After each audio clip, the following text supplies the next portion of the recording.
सरकार का अंग होने के नाते सरकार के उचित प्लेटफॉर्म पे इस कंसर्न को मेरी पार्टी की तरफ से हम लोगों ने भी दर्ज कराया है।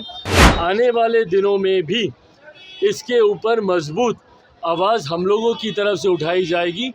आज जिस तरीके से कुछ पदों के नियुक्तियों के लिए डायरेक्ट बहाली के लिए सीधा वहाँ से डिमांड्स मांगी गई है, जिसमें आरक्षण का ध्यान नहीं रखा गया है। कोई भी सरकारी पद की नियुक्ति अगर निकलती है तो उसमें आरक्षण के प्रावधानों का ध्यान रखा जाना ज़रूरी है। इस बात के मेरी पार्टी भी पूरी तरीके से खिलाफ है। यूपीएससी में लेटरल एंट्री पर लेकर राहुल गांधी ने आरएसएस से यूपीएससी की तुलना कर दी है और कहा कि सरकार आरक्षण खत्म करना चाहती है इस एंट्री के जरिए। देखिए, मैं इस दो बात को एकदम स्पष्ट कर दूं।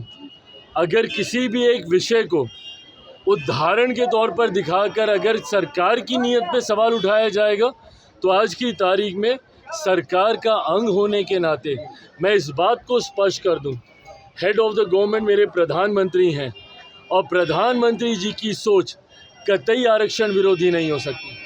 पीछे कुछ दिनों पहले जब अनुसूचित समाज में भी आरक्षण को लेकर मतभेद को पैदा करने का प्रयास किया गया था, सुप्रीम कोर्ट के द्वारा जिस तरीके से उसमें अलग अलग प्रावधान बनाए जाने की बात कही गई थी, उस पर भी मेरे प्रधानमंत्री ने स्पष्ट तौर से कहा था और ये कैबिनेट की मीटिंग में ही इस बात को कहा गया था कि आरक्षण को जिस तरीके से बाबा साहेब भीमराव अंबेडकर ने जो प्रावधान बनाए हैं वही प्रावधान वैसे ही लागू रहेंगे।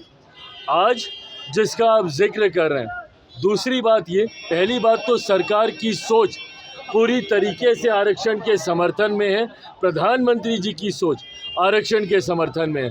दूसरी बात, मैं और मेरी पार्टी कतई सहमत नहीं है।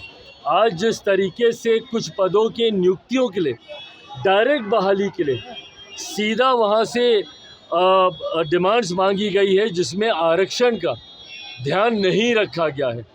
इस बात के मेरी पार्टी भी पूरी तरीके से खिलाफ है।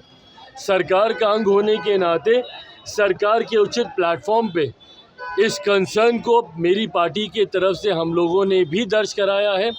आने वाले दिनों में भी इसके ऊपर मजबूत आवाज़ हम लोगों की तरफ से उठाई जाएगी। कोई भी सरकारी पद की नियुक्ति अगर निकलती है तो उसमें आरक्षण के प्रावधानों का ध्यान रखा जाना ज़रूरी है। अनुसूचित जाति, जनजाति, पिछड़ा वर्ग का जो आरक्षण जिस तरीके से सरकारी नौकरियों में जिस तरीके से चलता आ रहा है, हर नियुक्ति में इसका ध्यान रखा जाए, ये अनिवार्य है। और अगर ऐसा नहीं रखा जाता है, जो कि आज हम लोग को भी देखने को मिला है, इसके लिए सरकार उचित कार्रवाई ज़रूर करेगी। गांव हो या शहर या सत्ता की लहर या छीना जा रहा हो अधिकार, आपकी आवाज़ बन रहा बिहार जोहार।